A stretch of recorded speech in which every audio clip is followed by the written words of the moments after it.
నమస్తే. తొర్రూరు మున్సిపాలిటీ పైన ఇంకా కూడా ఉత్కంఠ వీడటం లేదు. మరోసారి ఎన్నిక వాయిదా పడ్డది. చైర్మన్, వైస్ చైర్మన్ల యొక్క ఎన్నిక. సో ఉదయం నుంచి చూసుకోవచ్చు, రాష్ట్ర వ్యాప్తంగా ఈరోజు చైర్మన్లు, మేయర్లు, డిప్యూటీ మేయర్లు, అలాగే వైస్ చైర్మన్లకు సంబంధించినటువంటి ఎన్నిక ప్రక్రియ ఈరోజు 116 మున్సిపాలిటీలు అండ్ 7 కార్పొరేషన్లో జరుగుతున్నటువంటి ఎన్నికలు. సో ఇదంతా కూడా ప్రత్యక్ష ఎన్నికలు. సో చేతులు లాబట్టడం మాత్రమే, ఎవరి వైపు చేతులు లేపితే వాళ్ళు చైర్మన్గా, మేయర్గా ఉంటారు. సో ఇదంతా కూడా కౌన్సిలర్లు కానీ ఆయా డివిజన్లు గెలిచినటువంటి కార్పొరేటర్లు ఎన్నుకున్నటువంటి ఎన్నిక. సో అంతా ఓ చోట ఒక రకంగా ఉంటాయి. అంటే చాలా చోట్ల గొడవలైనాయి, చాలా చోట్ల తోపులాటలు, పోలీసుల మధ్యలో వాగ్వాదాలు, పార్టీల మధ్యలో, పార్టీ నాయకుల మధ్యలో వాగ్వాదాలు, కిడ్నాపులు, దాని తర్వాత తన్నుకోవడం, మళ్ళీ ఎత్తుకపోవడం అంతా జరిగింది. సో యాజ్ ఇట్ ఈస్గా ఈరోజు ఇక్కడ కూడా పాలకుర్తి నియోజకవర్గంలోని తొర్రూరు మున్సిపాలిటీ కూడా ఇదే జరిగింది. ఎర్రబెల్లి వర్సెస్ ఝాన్సీ రెడ్డి అండ్ యశస్విని రెడ్డి మధ్యలో ఒక బిగ్ ఫైట్ నడిచింది. ఉదయం నుంచే నువ్వా నేను అన్నట్టుగా వాళ్ళ బల ప్రదర్శన చూపెట్టుకోవడం జరిగింది. చాలామంది కాంగ్రెస్ పార్టీ శ్రేణులు, అలాగే బీఆర్ఎస్ పార్టీ శ్రేణులు పెద్ద ఎత్తున అక్కడికి రావడం జరిగింది. ఒకరికి అనుకూలంగా ఒకరి నినాదాలు, ఒకరికి అనుకూలంగా మరో వర్గం నినాదాలు కావచ్చు, ఒకరిని వ్యతిరేకించుకుంటూ ఇంకొకరంతా కూడా ఒక తోపులాట చోటు చేసుకోవడం జరిగింది. పోలీసులు పెద్ద ఎత్తున ఉదయం నుంచే మోహరించడం జరిగింది. వందలాది మంది పోలీసుల మధ్యలో జరిగేటువంటి ఈ యొక్క ప్రమాణ స్వీకారం కావచ్చు, ఈరోజు గెలిచినటువంటి తొర్రూరులో ఉన్నటువంటి 16 వార్డులు ఏవైతే ఉన్నాయో ఆ 16 వార్డులో గెలిచినటువంటి కౌన్సిలర్ల చేత ఈరోజు ప్రమాణ స్వీకారం చేపించడం జరిగింది అక్కడ ఉన్నటువంటి అధికారులు. సో ఈరోజు 116లో దరిదాపుగా 116లో కేవలం రాష్ట్ర వ్యాప్తంగా ఒక 11 మున్సిపాలిటీలో ఉన్నటువంటి చైర్మన్లు, వైస్ చైర్మన్ల యొక్క ఎన్నికే కాలేదు. కానీ మిగతా ఉన్నటువంటి చాలా చోట్ల దరిదాపుగా 100కు పైన, సో 104, సో 104 చోట్ల దరిదాపుగా ఈ యొక్క ఎన్నిక ప్రక్రియ, ఈ ఎన్నికల తతంగం అంతా కూడా పూర్తయిపోయింది. చైర్మన్లు, వైస్ చైర్మన్ల యొక్క ఎన్నిక పూర్తయిపోయింది. కానీ పాలకుర్తిలో ఉదయం నుంచే చూసుకున్నట్లయితే ఒక హైడ్రామా నడిచింది. సో మొన్న జరిగినటువంటి 11వ తారీఖున జరిగినటువంటి ఎన్నికల్లో బీఆర్ఎస్ పార్టీ గెలుచుకున్నటువంటి సంఖ్య 9. కానీ అక్కడ కాంగ్రెస్ పార్టీ, అధికార కాంగ్రెస్ పార్టీ యశస్విని రెడ్డి ఆమె నిలబెట్టినటువంటి, ఆమె బీఫామ్లు ఇచ్చినటువంటి అభ్యర్థులు కేవలం 7 మాత్రమే గెలవడం జరిగింది. మరి 16లో 9 మంది గెలిచినటువంటి బీఆర్ఎస్ పార్టీకి సంబంధించినటువంటి నేతలు వాళ్ళ క్యాంపు వాళ్ళు నిర్వహించుకోవడం జరిగింది. మరో పక్కన ఇక్కడ బీఆర్ఎస్ పార్టీ ఒక పక్కన, కాంగ్రెస్ పార్టీ వాళ్ళ శ్రేణులతోటి మరో చోట వాళ్ళు క్యాంపు రాజకీయాలు నడపడం జరిగింది. ఈ రోజు ఉదయమే 9:30-10 గంటల టైంలోనే వాళ్ళు ఈ మున్సిపాలిటీ కార్యాలయానికి, తొర్రూరు మున్సిపాలిటీ కార్యాలయానికి చేరుకోవడం జరిగింది. సో ముఖ్యంగా ఒక పక్కనేమో యశస్విని రెడ్డి యొక్క అత్త అయినటువంటి ఝాన్సీ రెడ్డి, వీళ్ళిద్దరూ ఆల్రెడీ ఏదైతే ఈ ఓటింగ్ జరుగుతున్నటువంటి లోపలికి వెళ్ళడంతో బీఆర్ఎస్ పార్టీ శ్రేణులంతా కూడా ఒక్కసారి బగ్గుమనడం జరిగింది. రోడ్డు మీదకి వచ్చి నినాదాలు చేయడం జరిగింది. మరో పక్కన ఝాన్సీ రెడ్డిని ఇమ్మీడియట్గా, ఆమెకు అసలు కనీసం ఇక్కడ సభ్యత్వం కూడా లేదు, ఇక్కడ పౌరసత్వమే లేదు ఇండియాలో, అట్లాంటి వ్యక్తిని ఆమెను లోపలికి ఎందుకు పంపిస్తారు? సరే, యశస్విని రెడ్డి అంటే ఆమెకు ఉన్నటువంటి ఎక్స్ ఆఫీషియో ఓటు ఉంది, ఆమె కూడా ఓటు ఉంది కాబట్టి, స్థానికంగా ఎమ్మెల్యే కాబట్టి ఆమెను ఓకే పంపించవచ్చు. కానీ ఈమెను ఎందుకు పంపిస్తున్నారంటూ బీఆర్ఎస్ పార్టీ శ్రేణులంతా కూడా ఒక పక్కన వాళ్ళంతా కూడా ధర్నాలు చేయడం జరిగింది. ఇక పోలీసులు ఎంటర్ అయిపోయి లాఠీ చార్జ్ చేసి దొరికినట్టుగా వాళ్ళు లాఠీలను గుల్పించడం జరిగింది. చాలామందికి గాయాలు కూడా కావడం జరిగింది. ఇదే సందర్భంలో దయాకర్ రావు అక్కడికి రావడం జరిగింది. దయాకర్ రావు అక్కడికి రావడం జరిగింది. దయాకర్ రావుతో పాటు మిగతా వాళ్ళకి సంబంధించినటువంటి శ్రేణులు కూడా ఆడికి రావడం జరిగింది. మిగతా వాళ్ళ శ్రేణులు రావడం జరిగింది. వాళ్ళంతా కూడా అక్కడికి చేరుకోవడంతో ఒక ఉద్రిక్తమైనటువంటి పరిస్థితికి దారి తీయడం జరిగింది. సో దయాకర్ రావుకి వ్యతిరేకంగా కాంగ్రెస్ పార్టీ శ్రేణులు, కాంగ్రెస్ పార్టీకి వ్యతిరేకంగా బీఆర్ఎస్ పార్టీ శ్రేణులంతా కూడా తోపులాట జరిగింది. మళ్ళీ వ్యతిరేకమైనటువంటి నినాదాలు ఇవ్వడం జరిగింది. సో ఎట్టకేలకు మరి కాసేపట్లో ఈ ఎన్నిక తతంగం అంతా పూర్తయితేనంగా బీఆర్ఎస్లోకి వెళ్ళి గెలిచినటువంటి 9 మందిలో ఏ ఒక్కరు కూడా కాంగ్రెస్ పార్టీ వైపు వెళ్ళేందుకు సిద్ధపడలేదు. సో కాంగ్రెస్ పార్టీలోకి గెలిచినటువంటి 7 సైతం కూడా బీఆర్ఎస్ పార్టీ వైపు వెళ్ళేందుకు సిద్ధపడలేదు. కానీ కాంగ్రెస్ పార్టీకి అడ్వాంటేజ్ ఏంటిదంటే, ఆడ ఎమ్మెల్యే ఓటు అండ్ ఎంపీ అయినటువంటి కడెం శ్రీహరి కూతురు అయినటువంటి కడెం కావ్య ఓట్లు కూడా ఎక్స్ ఆఫీషియో ఓటుగా అక్కడ ఒక పక్కన నమోదు చేసుకోవడం జరిగింది తొర్రూరు మున్సిపాలిటీలో. కాబట్టి ఈ 2 చేరిన తర్వాత వాళ్ళకు కూడా 9 బలం.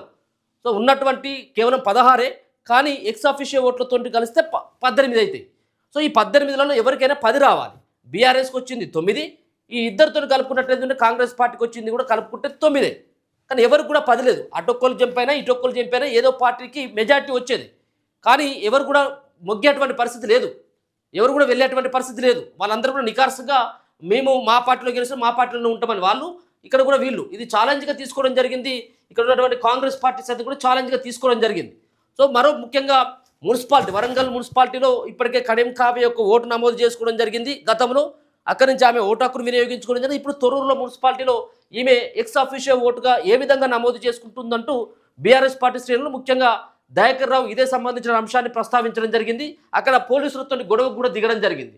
సో ఇది అన్యాయంగా మేము గెలిచినటువంటి సీట్ అయినప్పటికీ, మేము చైర్మన్గా అవకాశం మాకు ఉన్నప్పటికీ ఇవాళ రాజకీయంగా మమ్మల్ని అనగదొక్కేటువంటి ప్రయత్నం చేస్తాను, రాజ్యాంగాన్ని అవమానించేటువంటి విధంగా వాళ్ళ తీరు చూస్తుంటే బాధ అనిపిస్తుందంటూ ఆయన కూడా కొన్ని వ్యాఖ్యలు చేయడం జరిగింది. దీని పట్ల మేము కలెక్టర్లు స్పందించడం జరిగింది. మరో పక్కన కలెక్టర్లకి మేము సంప్రదించడం జరిగింది. కానీ ఎవరు కూడా స్పందించట్లేదు. ఇదంతా కూడా పూర్తిగా గవర్నమెంట్ అంతా కూడా, పోలీసులు అంతా కూడా గవర్నమెంట్కు సహకరిస్తున్నారు, ఇదంతా కూడా రాజ్యాంగ విరుద్ధంగా జరుగుతున్నటువంటి ఎన్నికలంటూ ఒక పక్కన వాళ్ళు కూడా ఇక్కడి నుంచి బైకాట్ చేసి వెళ్ళిపోవడం జరిగింది. ఏది మేయర్ ఇక్కడ ఉన్నటువంటి కౌన్సిలర్లుగా ప్రమాణ స్వీకారం చేసిన బీఆర్ఎస్ వాళ్ళు, కాంగ్రెస్ వాళ్ళు కానీ ఈ యొక్క చైర్మన్ ఎన్నిక విషయంలో అక్కడి నుంచి ఈ విధమైనటువంటి ఒక ఉత్కంఠమైనటువంటి పరిస్థితి కానీ, ఒక ఉద్రిక్తమైనటువంటి పరిస్థితి ఉన్నటువంటి సందర్భంలో ఇక ఇప్పుడు లాభం లేదు అంటూ ఆ కేంద్రం నుంచి ఎర్రబెల్లి దయాకర్ రావు వాకౌట్ చేయడం జరిగింది. లోపటి నుంచి వాళ్ళ శ్రేణులతో 9 మంది గెలిచినటువంటి కౌన్సిలర్లను తీసుకొని అక్కడి నుంచి క్యాంపుకు తరలి వెళ్ళడం జరిగింది. మరి క్యాంపుకు తరలి వెళ్ళిన తర్వాత మరి మళ్ళీ ఏమైనా కాంగ్రెస్ పార్టీ వాళ్ళు బయటికి వెళ్ళింది కాబట్టి కాంగ్రెస్ పార్టీ ఖాతాలకు ఇది ఏమైనా చేరుతుందంటే అది చేరేటువంటి అవకాశం 100% లేదు. అంటే సరైనటువంటి కోరం ఉండాలి. అంటే 18 మందిలో కనీసం ఒక 12-13 మంది అయినా ఉండాలి. 12-13 మంది అయినా ఉండాలి. దాంట్లో కోరం లేకపోవడంతో ఇది వాయిదా పడ్డది. ఈ కేవలం ఈ యొక్క తొర్రూరులోనే కాదు, మిగతా ఉన్నటువంటి రాష్ట్రంలో 11 చోట్ల ఈ విధమైనటువంటి గందరగోళమైనటువంటి పరిస్థితుల నేపథ్యంలో 11 చోట్ల వాయిదా పడితే తొర్రూరు కూడా వాయిదా పడ్డది. సో రేపు రిజర్వ్ డే ఉంది. వాయిదా పడుతుంటే రేపు కూడా వచ్చి మళ్ళీ పోతే నడవది. రేపు ఖచ్చితంగా ఏదో ఒకటి కావాలా, వాళ్ళన్నా కావాలి, వీళ్ళన్నా కావాలి, లేకపోతే డ్రా అన్న తీస్తారు. సో డ్రా తీయడానికి కాంగ్రెస్ పార్టీ శ్రేణులు ఒప్పుకున్నారట. ఎవరు ఇప్పుడు ఇటు 9 ఉన్నప్పుడు ఏముంటుంది, ఇప్పుడు సమానమైనటువంటి ఓట్లు వచ్చినప్పుడు మనం చూస్తాం కదా, కౌన్సిలర్లలో లేకపోయినట్టు ఏదంటే ఆడ ఉన్నటువంటి కార్పొరేటర్లో సమానమైనటువంటి ఓట్లు వచ్చినప్పుడు, వార్డు మెంబర్కి సరైనటువంటి సమానం వచ్చినప్పుడు, సర్పంచులుగా కూడా సరైనటువంటి ఇద్దరు కూడా సమానమైనటువంటి ఓట్లు వచ్చినప్పుడు ఏం చేస్తాం, ఆ డ్రా ద్వారానో లేకపోతే టాస్ ద్వారానో నిర్ణయిస్తాం. సో ఇవాళ కూడా అటు 9 మంది ఇటు 9 మంది కొంత టైం ఇచ్చినప్పటికీ కూడా ఎవరు కూడా ఏ పార్టీ వైపు వెళ్లేందుకు వాళ్ళు ససమేరా ఒప్పుకోలేదు. కాబట్టి డ్రా దిద్దామని చెప్పేసి అక్కడ ఉన్నటువంటి అధికారులు చెప్పడంతో దానికి సమ్మతించడం జరిగింది కాంగ్రెస్ పార్టీకి సంబంధించినటువంటి గెలిచినటువంటి కౌన్సిలర్లు. కానీ అక్కడ వ్యతిరేకించిళ్ళు బీఆర్ఎస్ పార్టీకి సంబంధించినటువంటి కౌన్సిలర్లు. దాంతో ఎర్రబెల్లి ఎంట్రీ కావడం, ఇదంతా కూడా డ్రా పద్ధతిలో తీయడం ఏంటి, ఇది అన్యాయం, ఇది అక్రమం, ఇది ఒక దురుద్దేశంగా ఈ యొక్క చైర్మన్ పీఠాన్ని కాంగ్రెస్ ఖాతాలో వేసుకునేందుకు సిద్ధపడుతుంది. మేము 9 గెలిచిన మాకే రావాలంటూ ఆయన మంకుపట్టి పడుతూ ఉన్నాడు. కానీ అట్లాంటిది కాదు కదా. చాలా చోట్ల ఎక్స్ అఫీషియో ఓట్లతోటి ఇప్పుడు ఉన్నటువంటి నిజామాబాద్లో కూడా ఎక్స్ అఫీషియో ఓట్లు చాలా కీలకంగా మారిపోయినాయి. అక్కడ ఈయన చైర్మన్ కానీ అక్కడ మేయర్ పీఠం అయిపోయింది. అట్లా ఈ యొక్క ఎక్స్ అఫీషియో ఓట్లతో ఇప్పుడు తొర్రూరులో కీలకంగా మారిపోయింది. తొర్రూరులో కనుక ఎక్స్ అఫీషియో ఓట్లు అనేటువంటి ఒక సిస్టమ్ లేనట్టయితే ఉంటే ఒరిజినల్గా బీఆర్ఎస్ పార్టీకి సంబంధించినటువంటి వాళ్ళకే అది వెళ్ళిపోవాలి. కానీ ఇప్పుడు ఎక్స్ అఫీషియో ఓట్లు తెర మీదకి తీసుకురావడం, మరీ ముఖ్యంగా ఝాన్సీ రెడ్డి సైతం కూడా దీన్ని సవాలుగా తీసుకున్నట్టుగా అర్థమవుతా ఉన్నది. ఝాన్సీ రెడ్డి అండ్ వాళ్ళ కోడలైనటువంటి ఎమ్మెల్యే అయినటువంటి యశస్విని రెడ్డి సైతం మొన్న సర్పంచ్ ఎన్నికల్లోనే కాంగ్రెస్ పార్టీ బొక్కబోర్లా పడడానికి ప్రధానమైనటువంటి కారణం వాళ్ళ యొక్క ఇద్దరి యొక్క చేసినటువంటి పనులే. అత్త కోడలు యొక్క నిర్వాహకంతో అలా బీఆర్ఎస్ పార్టీకి ఎక్కువ సీట్లు వచ్చినాయి, కాంగ్రెస్ పార్టీ చతికిల పడిపోయింది. కాబట్టి దీన్ని పూడ్చుకునేందుకు ఏ విధంగానైనా చేసి ఇది కాంగ్రెస్ పార్టీ ఖాతాలో వెళ్ళాలని చెప్పేసి ప్రయత్నం చేస్తూ ఉంది. అంతేకాకుండా మొన్న జరిగినటువంటి సర్పంచ్ ఎన్నికల్లో సైతం కూడా కొంత కాంగ్రెస్ పార్టీ చతికిల పడిపోవడంతో ముఖ్యమంత్రి రేవంత్ రెడ్డి సైతం వీళ్ళకి క్లాస్ పీకినట్టుగా కొంత అర్థమవుతా ఉంది. అంతేకాకుండా ఇక్కడ పొంగులేటి శ్రీనివాస్ రెడ్డి అక్కడ దగ్గరుండి ప్రచారం చేయడం జరిగింది. ఇక ఎర్రబెల్లి దయాకర్ రావు అంటే ఇప్పుడు రేవంత్ రెడ్డికి కొంత పచ్చగడ్డి వేస్తే బగ్గుమైనటువంటి తీరుగానే వీళ్ళిద్దరి మధ్యలో ఉన్నటువంటి వ్యవహారం కనబడుతుంది. కాబట్టి ఖచ్చితంగా ఎట్టి పరిస్థితుల్లో 9కి 9 ఉన్నారు. ఇంకా అవసరమైనట్లయితే ఒకరికి అవసరమైనట్టు వచ్చేటువంటి బీఆర్ఎస్ పార్టీ నుంచి ఎవరైనా వచ్చేటట్టు సిద్ధం ఉన్నట్లయితే వాళ్ళకైనా మేయర్ పదవిని ఇవ్వండి. కానీ ఇది మాత్రం ఎర్రబెల్లి దయాకర్ రావు ఖాతాలో పడకూడదు అంటూ హుకుం జారీ చేసినట్టుగానైతే స్పష్టంగా అర్థమవుతుంది. మొత్తానికైతే ఈ యొక్క తొర్రూరు యొక్క రాజకీయం, తొర్రూరు మున్సిపాలిటీ రాజకీయం కొంత వేడెక్కుతా ఉన్నది. ఈరోజు రాత్రి గడిస్తే అసలు ఎవరుంటారో ఎవరు పోతారో తెలియదు. ఎందుకంటే అధికారంలో కాంగ్రెస్ పార్టీ ఉంది కాబట్టి కాంగ్రెస్ పార్టీకి వెళ్ళి కొంత జంప్ అవ్వడానికి తక్కువ ఉంటుంది అవకాశం. కానీ 3 సంవత్సరాల పరిపాలన ఉన్నది కాబట్టి బీఆర్ఎస్ వాళ్ళు ఏమైనా ఒకరిద్దరు ఏమైనా వీళ్ళకి వచ్చి చేరుతారా లేదనేది కూడా రేపు వరకు మనం చూడాల్సినటువంటి అవసరం కూడా ఉన్నది. రేపు దరిదాపుగా రేపు 12 గంటల లోపు హాజరై ఈ ఎన్నికల్లో పాల్గొనాలి. ఈ యొక్క చైర్మన్ ఎన్నికల్లో. ఒకవేళ కనుక రానట్టయితుంటే మళ్ళీ మరి వాళ్ళు కూడా మళ్ళీ బైకాట్ చేసి బయటకు వెళ్ళినట్టయితే మళ్ళీ ఎలక్షన్ కమిషన్ ఏ విధమైనటువంటి నిర్ణయం తీసుకుంటుంది, మొత్తం ఎన్నికనే రద్దు చేస్తుందా, లేకపోయినట్టయితుంటే ఈ యొక్క ఎన్నికల్లో పాల్గొనడానికి వచ్చినటువంటి సభ్యుల నేతృత్వంలో ఎన్నుకోబడ్డటువంటి వ్యక్తికే మరి చైర్మన్ వైస్ చైర్మన్ పదవిని అవకాశం ఉంటుందనేది రేపు మనం 12-1 గంటల వరకు మధ్యాహ్నం వరకు తేటతెల్లమయ్యేటువంటి అవకాశం ఉంటుంది. ఇప్పటి వరకైతే మొత్తం రాష్ట్ర వ్యాప్తంగా జరిగినటువంటి 116 మున్సిపాలిటీలో ఇప్పటికే కాంగ్రెస్ పార్టీ జెండా ఎగరేయడం జరిగింది. కాంగ్రెస్ పార్టీ 85 సీట్లలో ఇప్పటికే 116లో 85 సీట్లని 85 స్థానాలని కాంగ్రెస్ పార్టీ గెలుచుకోవడం జరిగింది. అలాగే కొత్తగూడెం మినహాయిస్తే Kothagudem Congress party and CPI party మధ్యలో ఒప్పందంతో అక్కడ వాళ్ళు కైవసం చేసుకుంటే మరి ముఖ్యంగా ఇక్కడ ఉన్నటువంటి ఏదైతే నిజామాబాద్తో పాటు మిగతా 3 మొత్తం 4 కాంగ్రెస్ పార్టీకి సంబంధించిన ఖాతాలో పోతే కరీంనగర్ ఒకటి మాత్రం బీజేపీ ఖాతాలకు వచ్చినట్టుగా తెలుస్తుంది. చూద్దాం మరి ఈ యొక్క రాజకీయ చదరంగంలో ఎర్రబెల్లి గెలుస్తాడా, యశస్విని రెడ్డి గెలుస్తుందా?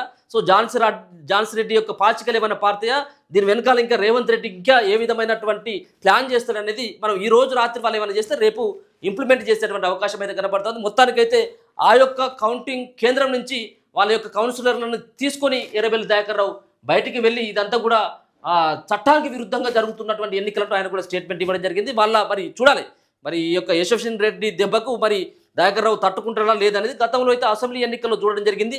ఝాన్సీ రెడ్డి యశస్విని రెడ్డి దెబ్బకు ఎర్రబెల్లి దయాకర్ రావు ఓడిపోవడం జరిగింది. ఇప్పుడు కూడా అటువంటి పరిణామం ఏమైనా ఉంటుందా, లేకపోతే దాన్ని ఏమన్నా సర్దుకునేటువంటి ప్రయత్నం ఎర్రబెల్లి చేస్తారా లేదనేది మనం చూడాల్సినటువంటి అవసరం ఉన్నది. చూస్తూనే ఉండండి మన తొలి.